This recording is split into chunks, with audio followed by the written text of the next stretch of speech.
चॅनलवरती आपल्या सर्वांचं स्वागत. आपण पाहत आहात बिग टीव्ही मराठी. मी तृप्ती कदम. पाहूया आजच्या ठळक घडामोडी.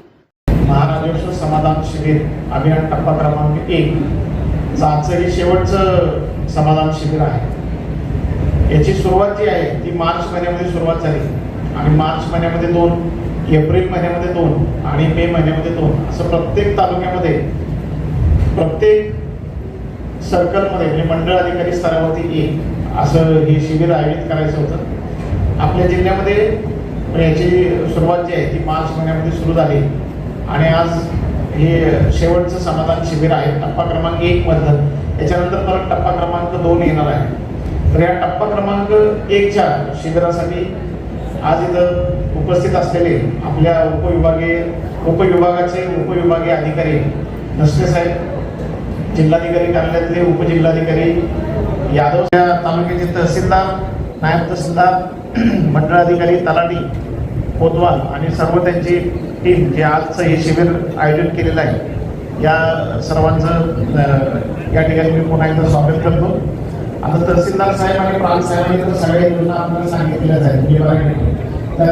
80 मुलं नवोदय विद्यालयाला जातात, त्यातली 21 मुलं फक्त आपल्याच जतची आहेत. शेख साहेब इथं आहेत, गट शिक्षण अधिकारी इथं असतील, त्यांचं जोरदार टाळ्या वाजवून अभिनंदन करा.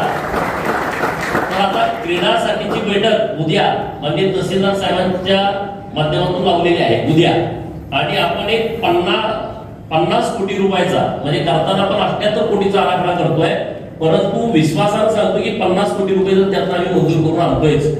प्रत्येक तालुक्याला 5 कोटी रुपये मिळत आहेत, आपल्याला 1 शून्य वाढवून मिळेल 5च्या वर अशी व्यवस्था आम्ही करतोय. त्याची पण उद्या बैठक आहे.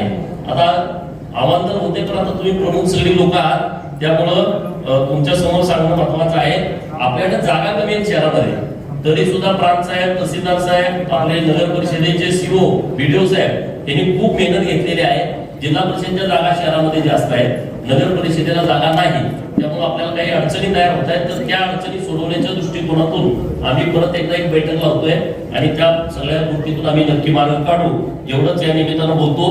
प्राणी संग्रहालयाची बैठक मंगळवारी मुंबईमध्ये लागलेली आहे आणि फॉरेस्टच्या जमिनीमध्ये काही आपली मंदिर आहेत तालुक्यातली, अंबामाता मंदिर, जत, संघतीर्थ, वळसंग, नंतर म्हातारबा देव उर्फ खंडोबा देव, कुलारवाडी, परवाची दुर्घटना झाली मुंडेवाडीचं मरगुबाईचं मंदिर आणि गिरगावच्या लक्ष्मी मातेचं मंदिर, हे सगळे फॉरेस्टमध्ये येत आहेत. त्यांची बैठक मंत्रालयात मंगळवारी लावलेली आहे. असे सगळे विषय घेऊन आपण पुढे चाललोय.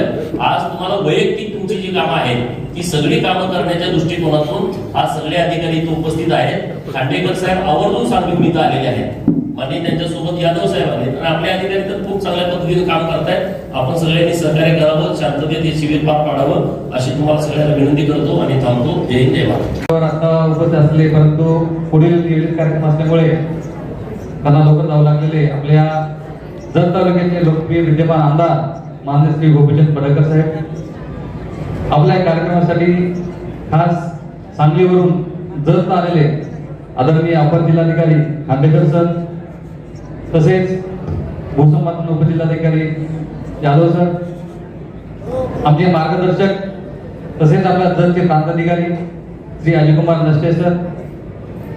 हे जत शहरातील अभियान आहे आणि त्यासाठी उपस्थित आपल्या जत नगरपालिकेचे मुख्याधिकारी राठोड साहेब, सर्व नायब तहसीलदार, या ठिकाणी जत शहरातील उपस्थित आदरणीय नगरसेविका मॅडम, विविध पंचायत समिती जिल्हा परिषद सदस्य, विविध विभागाचे या ठिकाणी विभाग प्रमुख आलेले आहेत. सर्व विभाग प्रमुख, पंचायत समिती, MSCB, महावितरण, CDPO, DSLR, निबंधक, सर्व विभागाचे विभाग प्रमुख व त्यांची टीम, महसूलचे सर्व कर्मचारी अधिकारी व ज्यांच्यासाठी हा महाराष्ट्र शिबिर सांगता अभियान आयोजित केलेलं आहे सर्व बंधू भगिनी.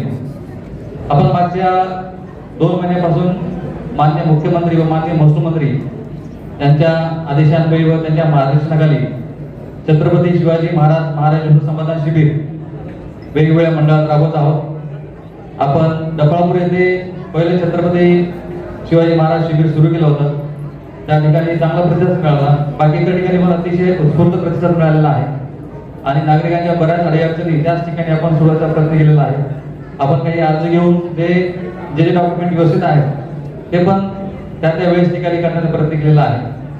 त्या शासनाची ही भूमिका आहे की आपण ऑफिसला येण्यापेक्षा त्या मंडळामध्ये सर्व विभागाचे विभाग प्रमुख आणि कर्मचारी आले पाहिजे आणि त्यांनी तिथे तुमचे अर्ज स्वीकारले पाहिजे, तिथे तुमच्या समस्या जाणून घेतल्या पाहिजे आणि ओव्हरऑल मागच्या महिन्याभरात जे काही वेगवेगळ्या कार्यालयाने काम केले ते लाभ वाटप त्या मंडळामध्ये केलं पाहिजे. अशा उद्देशाने आपलं अभियान सुरू होतं. त्यामध्ये महसूलचे विविध प्रकारचे 16 प्रकारचे लाभ यामध्ये देण्यात येत आहे. त्यामध्ये 155 जी दुरुस्ती आहे, 712 दुरुस्ती, त्याचे लाभ आपण वाटप करतो. आता 155 म्हटलं की सगळ्या प्रकारचे अर्ज येतात, पण 155 चा मूळ उद्देश आहे की 2016 जेव्हा हस्तलिखित 712 होता तो ऑनलाईन करताना काही तुमच्या लेखन प्रमाणाच्या चुका झाल्या असतील त्या दुरुस्त करणे हा एकच उद्देशाचा आहे. आता महसूलच्या सगळ्यांना माहिती आहे की 155 ची तपासणी सुद्धा चालू आहे.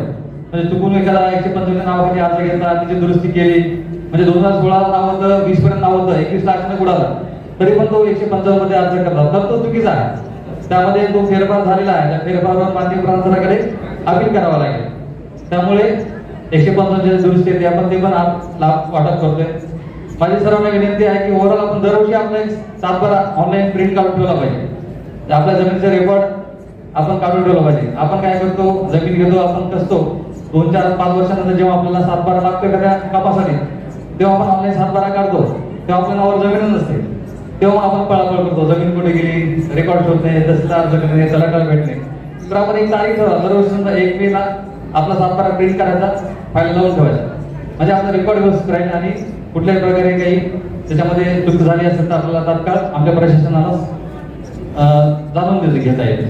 समजा आपण विविध 712 आणि फेरफार या ठिकाणी वाटप करतोय, ज्यामध्ये लंचमुक्तीचे फेरफार असतील, जीवन 712 टप्पा 1 व टप्पा 2 मोहीम आपण राबवली होती, त्यातील काही फेरफार असतील, वारस 2चे काही फेरफार असतील, ते पण आपण या ठिकाणी आज वाटप करतोय. जीवन 712 मोहीम याचा अर्थ की 712 जिवंत पाहिजे, म्हणजे मयत व्यक्तीचे कोणाचे नाव 712 नसले पाहिजे, त्यासाठी आपण वारस नोंद करून तो 712 जिवंत करतो, ते पण आज आपण या ठिकाणी लाभ वाटप करतोय. आता माननीय आमदार साहेबांनी सांगितले की पानंद रस्ते, आपण मुख्यमंत्री बळीराजा पानंद रस्ते योजना माननीय महसूल मंत्री यांनी अतिशय चांगली योजना शेतात रस्ते चांगले होण्यासाठी सुरू केली आहे. त्यामध्ये जत तालुक्यातले 222 रस्ते जे आहेत ते मुर्मीकरणासाठी सध्या उपलब्ध आहेत आणि मला वाटतं संख्या पण अराउंड 200+ रस्ते आहेत. तर हे यापैकी पहिल्या टप्प्यामध्ये माननीय आमदार साहेब अध्यक्ष आहेत आणि प्रांत सचिव आहेत, त्यांच्या कमिटीने 50 रस्ते आता इमिजिएटली मला वाटते 10-1 दिवसामध्ये मुर्मीकरणासाठी तयार होतील. आपण नकाशावरील रस्त्याची नोंद पण आपण इतर हक्कात घेत आहोत आणि वयवाडीचे रस्ते यांची संमती आहे त्याची पण नोंद आपण 712 इतर हक्कात घेत आहोत. आणि अजूनही कोणाचे रस्त्याचे नकाशावरील आहेत आणि अतिक्रमण आहे ती यादी तात्काळ आपल्या तलाठी मराठी यांच्याकडे द्यावी. ते रस्ते पण आपण खुले करू, ते पण 712 घेऊ आणि त्यांचं पण मुर्मीकरण आपण करून घेऊ. सोबत शासनाची दुसरी अतिशय चांगली योजना आलेली आहे, अतिक्रमण नियमावली करणे. 2011 पूर्वीचे अतिक्रमण आहेत, परंतु ते फक्त रहिवासी आहेत 2. तिसरं ते गायरान सोडून महाराष्ट्र शासनाच्या जमिनीवर आहे. या 3 जर काय महाराष्ट्र शासन किंवा इतर सरकारी गायरान सोडून ते जर असतील तर ग्रामीण भागामध्ये मी अध्यक्ष आहे त्या कमिटीचा, तर त्या लाभार्थ्यांनी ग्रामसेवकाकडे किंवा तलाठ्याकडे आपलं नाव द्यावं. 2011 पूर्वी जे रहिवासी असलेले पुरावे असावे आणि शहरी भागामध्ये शिवसेना आणि प्राचार्य अध्यक्ष आहेत ते पण आपण अतिक्रमण नियमावली करत आहोत. सोबतच आपण जे घरकुल आहेत त्यांना जागा नाही आहे, घरकुल मंजूर झाले, जागा नाही, भूमी नाही पूर्णपणे 100%, त्यांना पण आपण महसूल विभागातर्फे जागा वाटप करतोय.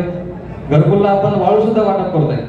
आताच आपण काराजंगी वडापात्रातून 2 लाभार्थ्यांना परवा 5-5 बराच वाळू वाटप केलेली आहे. घरकुलला जागा देतोय आपण, घरकुलला वाळू पण देतोय. त्यामुळे त्यातील लाभार्थ्यांनी, शहरातील लाभार्थ्यांनी नगरपालिका सीओ यांच्याकडे आणि ग्रामीण भागातील लाभार्थ्यांनी बीडीओ यांच्याकडे संपर्क साधावा. सोबतच शासनाची महत्त्वाची योजना आहे EGS रोजगार हमी योजना. आपल्या सर्वांना माहिती आहे की जत तालुका हा नंदादीप तालुका आहे, माननीय आमदार साहेबांच्या प्रयत्नामुळे हा पायलट बेसिसवर घेतलेला आहे. त्यामुळे आता आमचं काही पेमेंट येणार नाही, कुशलचं बिल खूप दिवसात थकीत आहे, त्यामुळे काही जण पुढे येत नाही. आता मी कालच निगडीमध्ये गेलो होतो, तिथे फक्त 5 जनतार्थी प्रस्ताव आले. आपला जत तालुका हा दुष्काळी तालुका आहे. आता येणारं वर्ष हे अल्निनोचं वर्ष आहे, दुष्काळ सदस्य परिस्थिती आहे. त्यामुळे पाणी अडव पाणी जिरवा ही मोहीम अतिशय महत्वाची आहे. त्यासाठी रोजगार हमी योजनेतून जलधारा नावाची योजना आहे ती आपण राबवतो. त्यामध्ये बांधाच्या उताराच्या दिशेने 5 फूट लांबी, 5 फूट रुंदी आणि 5 फूट खोली असा खड्डा तुम्हाला रोजगार हमी योजनेतून खोदून दिला जातो. त्याच्यामध्ये दगड गोटे टाकून ते पाणी अडवायला मदत होते. त्यामुळे आपल्या जत तालुक्याची पाणी पातळी वाढेल, त्याचा सर्वांनी लाभ घ्यावा. आदरणीय जिल्हाधिकारी साहेब प्रत्येक गावाला 100 टार्गेट दिलेलं आहे, परंतु निगडी खुर्दमध्ये काय गेलो फक्त 5 जनताना मंजूर झाले आहे. त्यामुळे सर्व लाभार्थ्यांनी आपले ग्रामसेवकाकडे नावं द्यावे, ते पण आपण व्हिडिओला समोर मंजूर करून घेऊ. सोबतच आपण प्रत्येक गावात एक वृक्ष लागवड कंपल्सरी सांगितलं होतं, बिहार पॅटर्न वृक्ष लागवड, ते पण गावांमध्ये किंवा गायरांमध्ये प्रस्ताव त्यांनी द्यावे, आम्ही तात्काळ देऊ. ते पण आपण वृक्ष लागवड या पावसाळ्याच्या आधी जास्तीत जास्त प्रमाणामध्ये करून घेऊ. बाकी तर शासनाच्या बऱ्याच योजना आहेत, लक्ष्यमुक्ती आहे, त्यानंतर तुकडेबंदीचे कायदा आहे, त्याचा पण आलेला आहे. आता एनए आहे, त्याच्या एनए प्रीमियम भरायचा आहे, वन टाइम प्रीमियम भरायचा, वारंवार हे भरण्यापेक्षा आणि बीपीएमएस पोर्टल आहे, त्याच्यातून आपल्याला परवानगी घ्यायची आहे, बांधकाम विकास परवानगी, ते निर्णय आहे. हे सर्व शासनाचे विविध निर्णय आहेत. आम्ही वारंवार तलाठी, आमचे मंडळाधिकारी, कोतवाल किंवा विविध एचओडी आहेत, त्यांच्या मार्फत ग्रामभागात पोहोचण्याचा प्रयत्न करतो. मी स्वतः मरासर सुद्धा वेगवेगळ्या गावात करून त्या योजनेबद्दल आपण माहिती देतो. त्या योजनेचा सर्वांनी लाभ घ्यावा. आता आपलं मॅपिंग पण सुरू आहे आणि जनगणनाचं पण काम सुरू आहे. आता जनगणनेसाठी आमचे प्रगणक वगैरे तुमच्या भागात येतील, त्यांना पण आपण सगळ्यांनी सहकार्य करावं. आपल्या ज्या काही अडचणी असतील त्या सर्व आज या ठिकाणी आपले कागदपत्र देऊन वेगवेगळ्या विभागाच्या अधिकारी कर्मचाऱ्यांना सांगून आपले काम करून घ्यावे. व महाराष्ट्र अभियानास आपण सर्व एवढे जण उत्स्फूर्त प्रतिसाद आला, त्याबद्दल तुमचं सर्वांचं अभिनंदन करतो व माझं प्रास्ताविक थांबवतो. धन्यवाद. थँक्यू.